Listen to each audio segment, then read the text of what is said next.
कर्नाटक में 4 महीने में ही विधानसभा चुनाव होने, चुनाव को लेकर राज्य में राजनीतिक माहौल गरमाया हुआ है। इस बीच बीजेपी विधायक का एक कथित ऑडियो वायरल हो रहा है और इस ऑडियो को लेकर कांग्रेस ने अब सीधे सीधे केंद्रीय गृह मंत्री अमित शाह को घेर लिया है।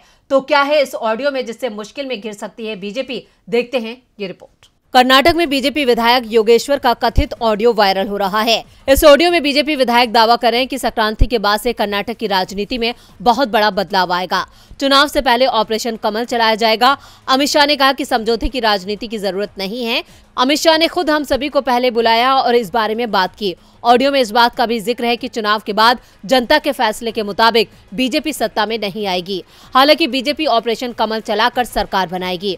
ऑडियो के वायरल होने के बाद अब कांग्रेस ने बीजेपी को घेर लिया है। कांग्रेस सांसद रणदीप सिंह सुरजेवाला ने कहा कि बीजेपी की असलियत सामने आ गई है, वो चुनाव में यही करती है। सुरजेवाला ने कहा कि बीजेपी जो भी करेगी लेकिन वो सत्ता में नहीं आ पाएगी। ये मैं नहीं कह रहा हूं और न ही कांग्रेस पार्टी कह रही है, उनकी ही पार्टी के विधायक ने इसे स्वीकार किया है। यहाँ एक अक्षम मुख्यमंत्री और अक्षम सरकार है।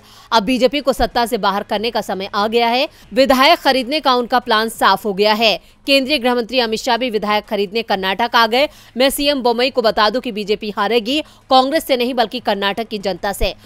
कांग्रेस सांसद ने कहा कि बीजेपी सभी समुदायों के अधिकारों को छीनने की कोशिश कर रही है। वो समुदायों को जाति धर्म के आधार पर बांट रहे हैं। बांटना ठीक नहीं है। कांग्रेस विकास और प्रगति पर विश्वास करती है। डीबी लाइव की रिपोर्ट।